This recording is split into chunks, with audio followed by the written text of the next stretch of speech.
Amigos y vecinos, buenas noches y bienvenidos a esta nueva edición. Comenzamos saludable y como siempre junto a todo el equipo de Canal 12 y a quienes nos acompañan, a quienes se suman semana a semana a nuestra transmisión.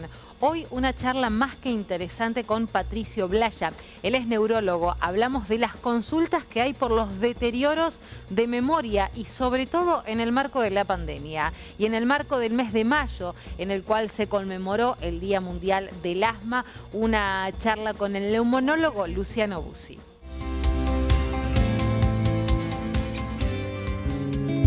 Servicio de Cardiología Clínica San Miguel. Compromiso en la atención de pacientes con patología cardíaca y en la prevención de enfermedades cardiovasculares. Realizamos diagnóstico y tratamiento para todo el espectro de enfermedades cardiovasculares. Contamos con la tecnología más avanzada en métodos diagnósticos en la zona. Atendemos en forma permanente a pacientes con obras sociales, mutuales, prepagas y también particulares. Electrocardiograma, ecocardiograma, ecodoppler vascular, prueba ergométrica, ecoestrés con apremio físico y farmacológico y estudios de alta complejidad. Servicio de Cardiología, Clínica San Miguel, Edison 430, primer piso. Teléfono 284-421-044. Centro de Especialidades Oftalmológicas, Dr. Fernando Suárez. Un espacio de vanguardia donde la más alta tecnología es puesta al servicio del diagnóstico y tratamiento de las afecciones de la visión. Centro de Especialidades Oftalmológicas, Dr. Fernando Suárez. Soberanía Nacional 284, Trelew. Teléfono 0280 4438 273 15466 0756. Farmacia Central. Las líneas de perfumería más reconocidas. Todas las tarjetas en cuotas sin recargo. Farmacia Central. Desde siempre, acompañando la salud de la gente de Madrid.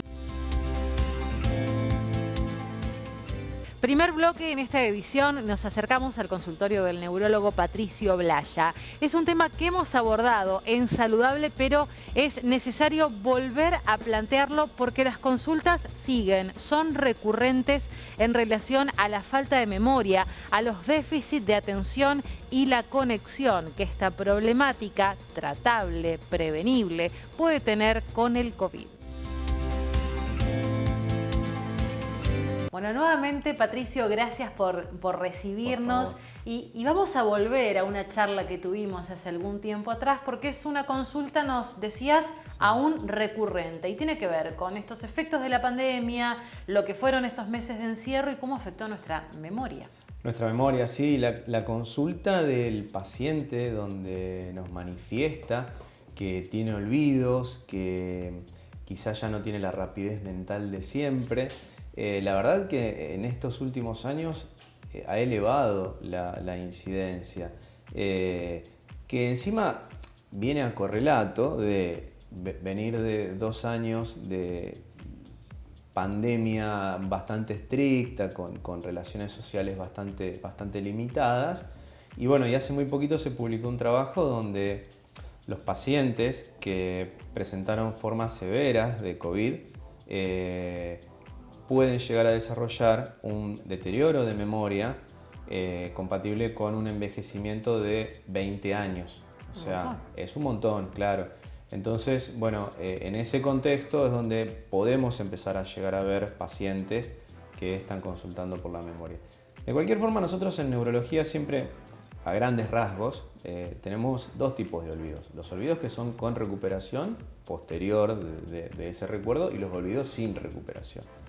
Nosotros le damos mucha importancia a los olvidos sin recuperación, las desorientaciones, eso es paciente que te cuenta que de repente no sabía, no se ubicó que estaba en su casa o es de toda la vida de Trelew y salió a la calle y no sabía bien cómo ir para su casa.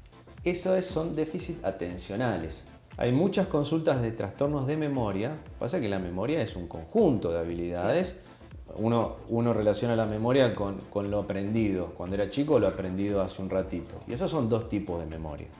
Pero también está la memoria atencional.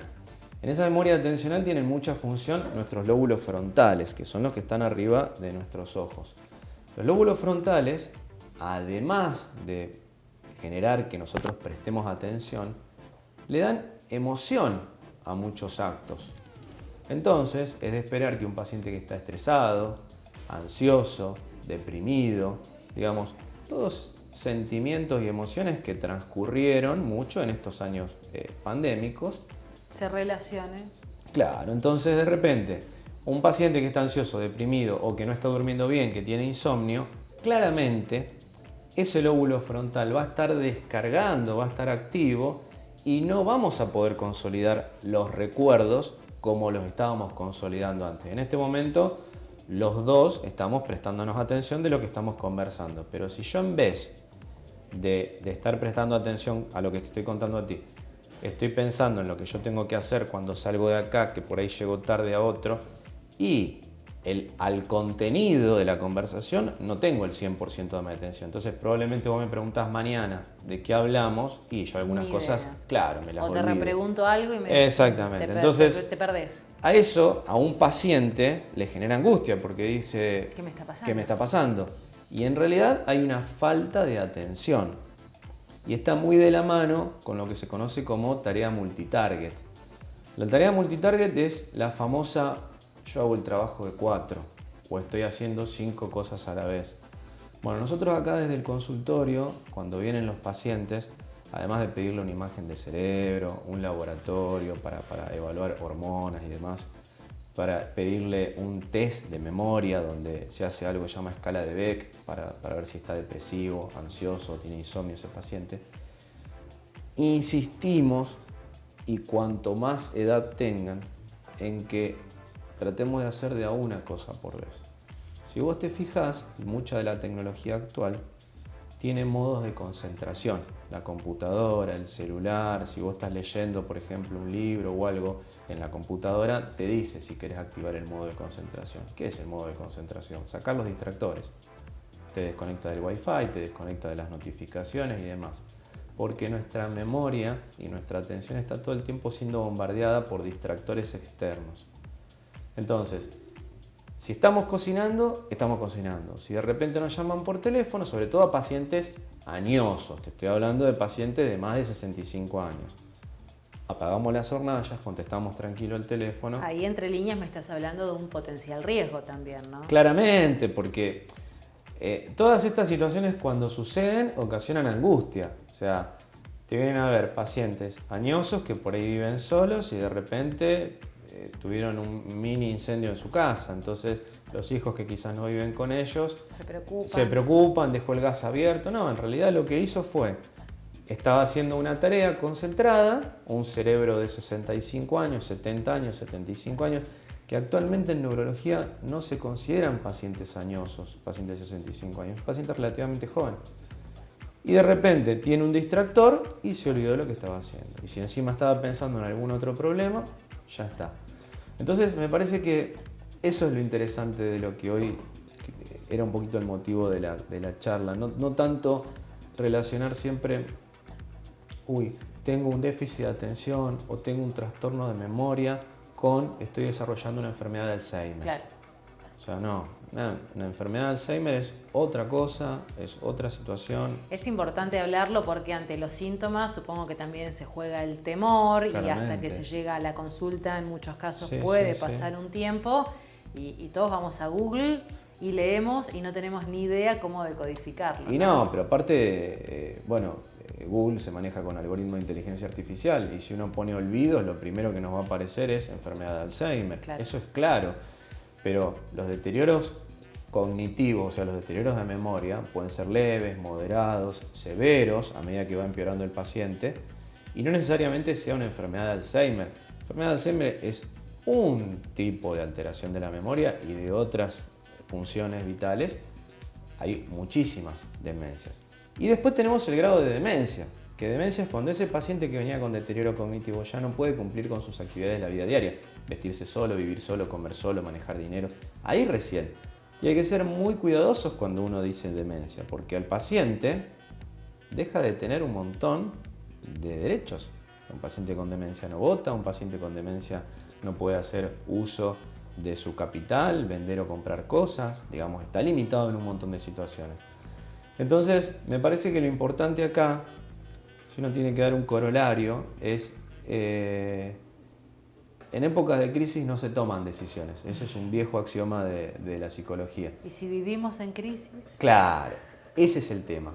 Nosotros tenemos cierta amortiguación en el cerebro para controlar estresores que nos bombardean. El tema es cuando salimos de un estresor y entramos en otro, y entonces nuestra vida se convierte en un estrés continuo. A lo cual, algo muy interesante, un pensamiento muy interesante es que cuando un problema no tiene solución ya no es más un problema, es una realidad. Y las realidades se aceptan. Si no se aceptan, generan gasto de energía. Entonces, esta es nuestra realidad. Y vamos a vivir así, vamos a salir de un problema y vamos a entrar en otro y demás. Entonces, digo, tenemos que ir a lo sencillo. Tratar de hacer ejercicios de relajación, tratar de concurrir a prácticas de yoga, más allá de cualquier deporte que nosotros hagamos y demás, volver a la lectura, ¿sí? La lectura, desconectarnos un poco de las redes sociales y de la actividad lúdica. Estamos muy acostumbrados a que necesitamos recompensas inmediatas. O sea, la recompensa inmediata, el comprarse algo, por ejemplo, libera dopamina rápidamente del cerebro y es un neurotransmisor que da placer. Y esas recompensas inmediatas son efímeras. Entonces, muchas veces hay que aprender a manejar un poco más la frustración y la tolerancia, porque hay cosas, una carrera, un curso, un trabajo, y no es generación espontánea. Entonces de ahí vienen después los problemas de ansiedad y de insomnio. Entonces de ahí también vienen de la mano los problemas de deterioro de memoria, que no son tal. De todas las consultas que nosotros tenemos de trastornos de memoria, que los pacientes vienen súper asustados, finalmente es muy Vienen bajo. con su propio diagnóstico. Totalmente, y es muy bajo después el porcentaje que uno deriva a rehabilitación de la memoria y más bajo aún el porcentaje de pacientes que medica. Porque pasa más por un trastorno de atención y va muy de la mano con lo emocional. Y con la vorágine actual. Totalmente, o sea, tenemos o sea, hay veces que hay situaciones familiares, laborales y demás que hay muchos pacientes que nos pasa a nosotros mismos, que muchas veces nos enfermamos y no nos podemos ausentar muchos días. Entonces, que no te permiten por ahí ir a lo ideal. Pero bueno, no siempre lo mejor es amigo de lo bueno. Entonces, por ahí están los fines de semana. O sea, elegir ese tiempo libre. Y aprovecharlo. Claro, y tenerlo con calidad. Bueno, ¿qué calidad le doy a mi tiempo libre? Porque tenemos poco tiempo libre. Banco de Sangre Puerto Madryn. Estivariz 260. Teléfono 44 56 000. Gabriela Gutiérrez Giuliani, licenciada en Kinesiología y Fisioterapia, Corrección Postural Global, Terapia Manual Articular, Patologías de Columna, Alteraciones en Cadera, Rodilla y Pies. Newbery 646 Puerto Madryn. Teléfono 154 83 28 48.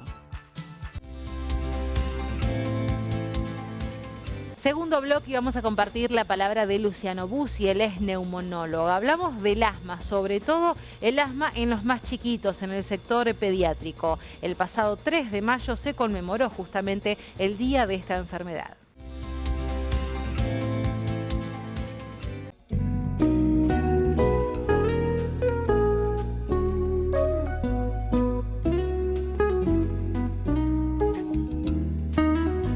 Bueno, Luciano, ¿cómo hacemos para detectar en los chiquitos algún factor de asma?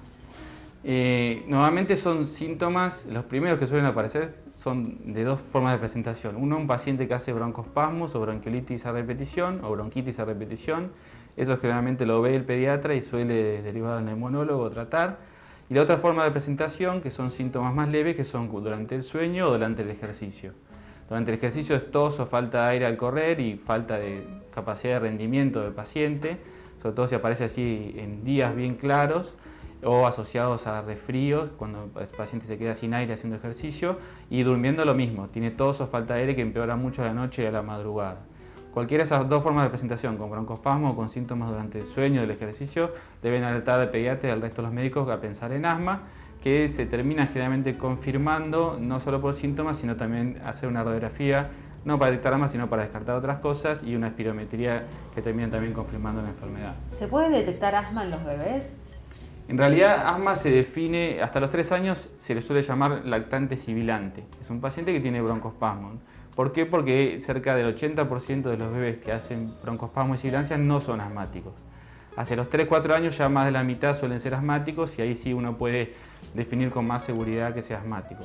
Hay un par de cosas que sí, en un bebé uno puede decir, bueno, tiene muchas chances de tener asma, que tenga familia asmática, que tenga alergia en la piel, dermatitis atópica, o que por ahí en algún estudio de sangre salga alguna alteración que suele indicar que tiene alergia también.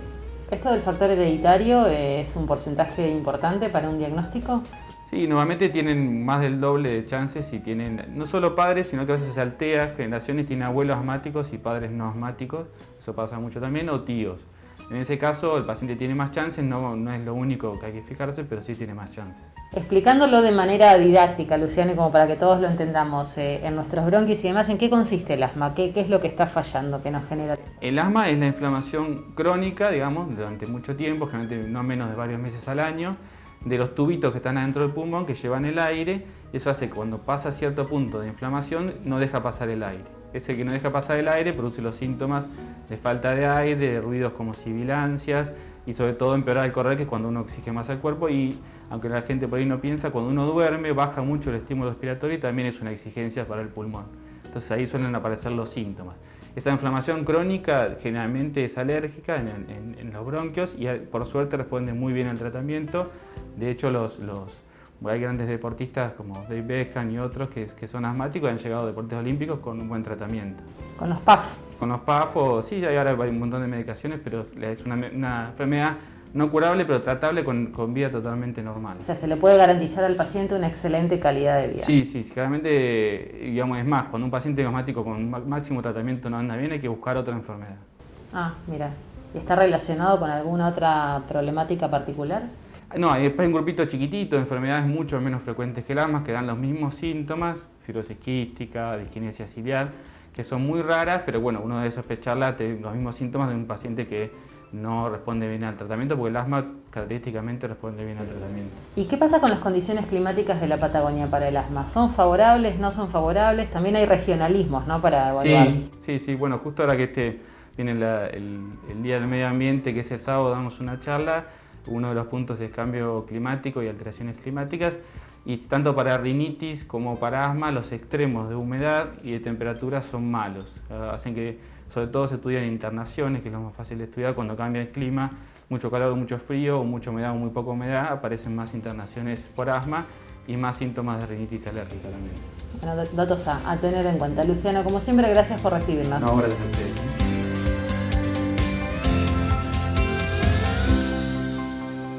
MedLab, Laboratorio de Análisis Clínicos. Brindamos excelente atención en la realización de análisis de alta complejidad, preocupacionales, veterinarios, domicilios y urgencias.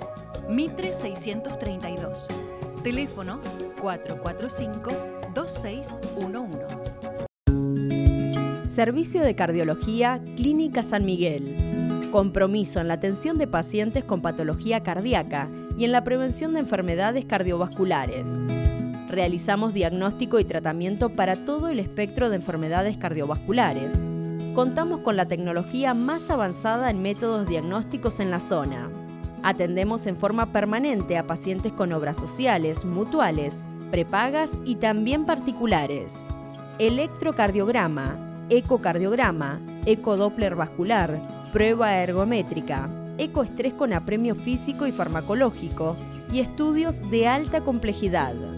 Servicio de Cardiología, Clínica San Miguel, Edison 430, primer piso. Teléfono 284-421-044.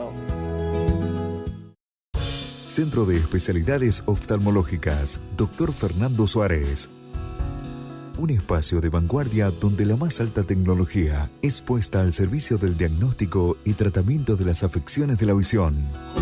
Centro de Especialidades Oftalmológicas, Dr. Fernando Suárez.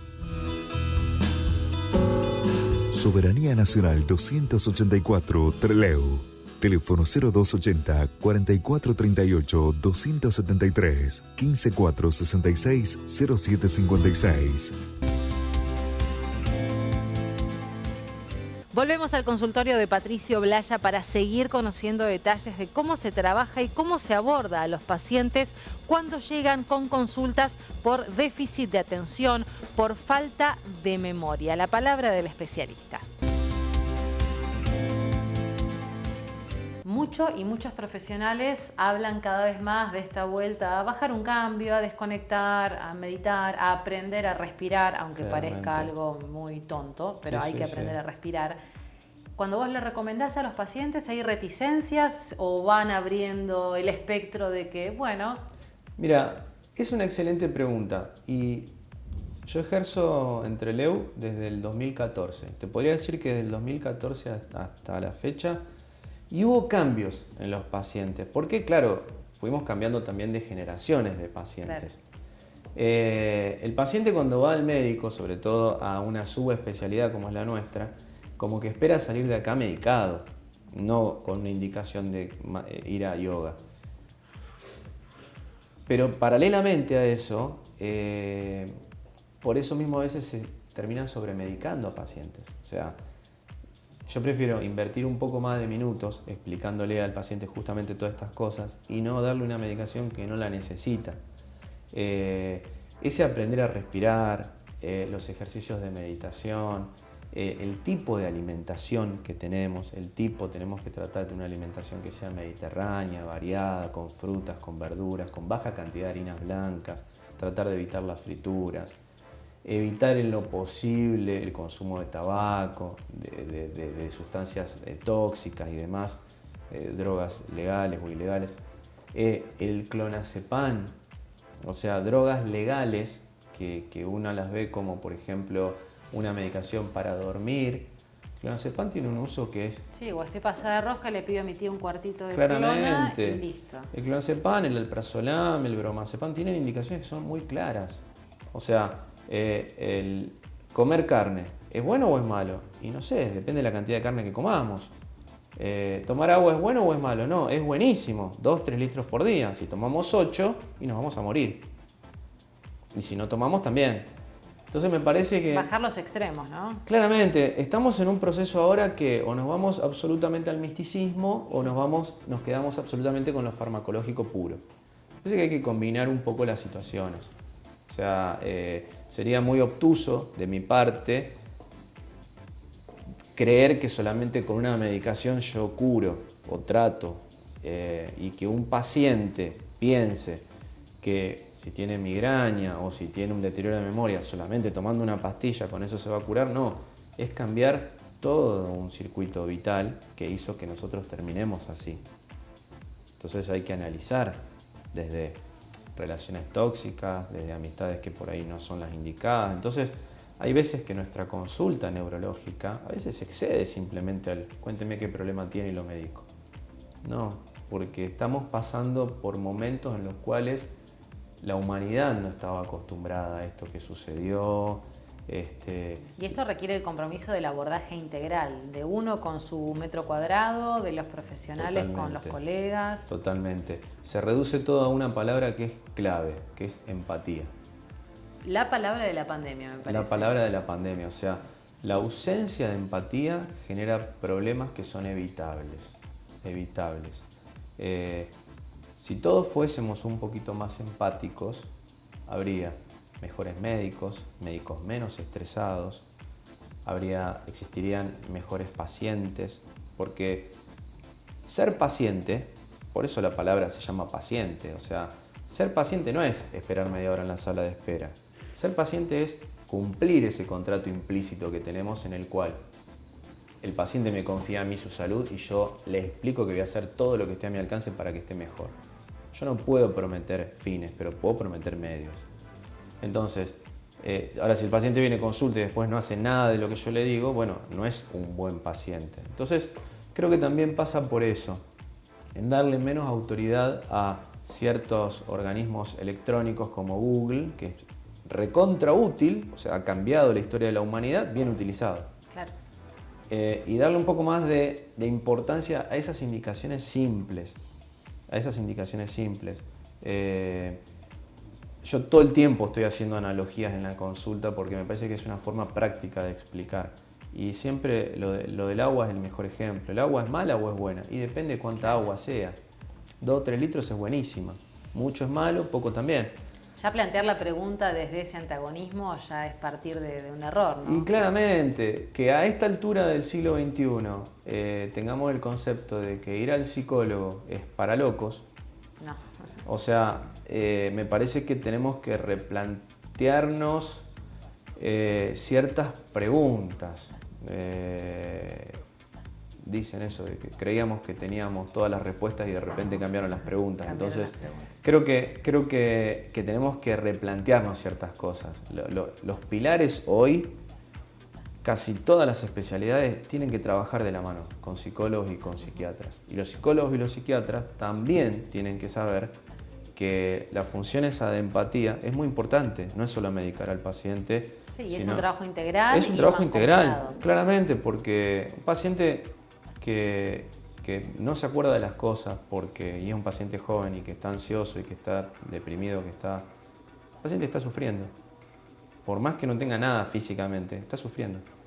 Y me parece que un poco por ahí pasa. Y hay caminos para no sufrir, miles. Es que, bueno, hemos hablado muchas veces nosotros, más allá de que la vida es corta y demás, estamos tan bombardeados por frases todo el tiempo, frases budistas, que son frases hermosas y demás, que es como que las leemos y deja de tener importancia. Entonces, cuando un médico le explica a un paciente que tiene que hacer de a una sola tarea por vez, cuanto más años tiene, menos cosas en paralelo tiene que hacer para poder hacerlas bien.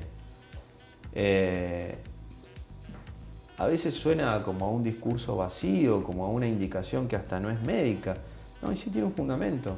La tarea multitarget es uno de los grandes culpables de los trastornos de memoria, porque fuerza a nuestro cerebro a todo el tiempo estar obligándolo a hacer más tareas en paralelo de lo que puede hacer. Entonces me parece que son cuestiones de sentido común, cuestiones básicas. Y desmistificar y quitar temores y la consulta a tiempo, ante el mínimo alerta. Sí, sin duda, porque, a ver, entre tanto pajonal, de repente hay un paciente que sí, está desarrollando una enfermedad de Alzheimer, y si yo la recibo tarde, y no tengo demasiado para hacer. Entonces, yo sí, prefiero que, a ver, se consulte, se sacan las dudas y después nosotros evaluaremos qué hacemos o no. Pero está en uno ver cómo baja los cambios y cómo reacciona. Y como para ir cerrando, el cerebro se acostumbra porque genera caminos neuronales de sinapsis, que son las uniones entre las neuronas, entre las cuales ante una determinada acción hay una reacción. Si yo ante cualquier estímulo reacciono poniéndome nervioso, mi cerebro va a tratar de mantener a toda costa eso porque quiere evitar gastar energía para hacer otra red neuronal. Es como que tengamos que construir otra autopista. Entonces es un trabajo muy arduo que no se va a generar en 2 días. Es un entrenamiento a nosotros Claramente, mismos. O sea, si nosotros vamos por la calle todo el tiempo, a la mínima situación que pasa nos enojamos, y calmarnos no nos va a llevar 2 días, porque hay que destrozar todas esas neuronas de acción-reacción y generar otra condición diferente. Bueno, ahí es donde tenemos que trabajar. Eso se llama neuroplasticidad. Con los años disminuye la capacidad de hacer neuroplasticidad, pero se genera hasta el último día de vida. Entonces, conceptos, no tarea multitarget, y conceptos es estimular la neuroplasticidad, o sea, ser más plásticos. Es posible entrenar al cerebro hasta nuestro último día. El cerebro es como cualquier músculo, se entrena y es nuestra obligación cuidarlo, como cuidamos nuestro cuerpo y están tan en boga las dietas y la alimentación y el deporte. Es nuestra obligación cuidar el cerebro. ¿Cómo era tu nombre? Patricio. Gracias, Patricio.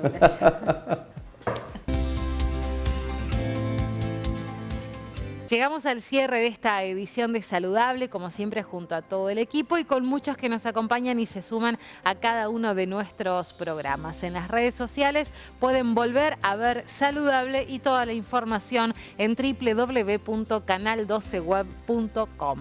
Gracias por acompañarnos y será hasta la próxima semana.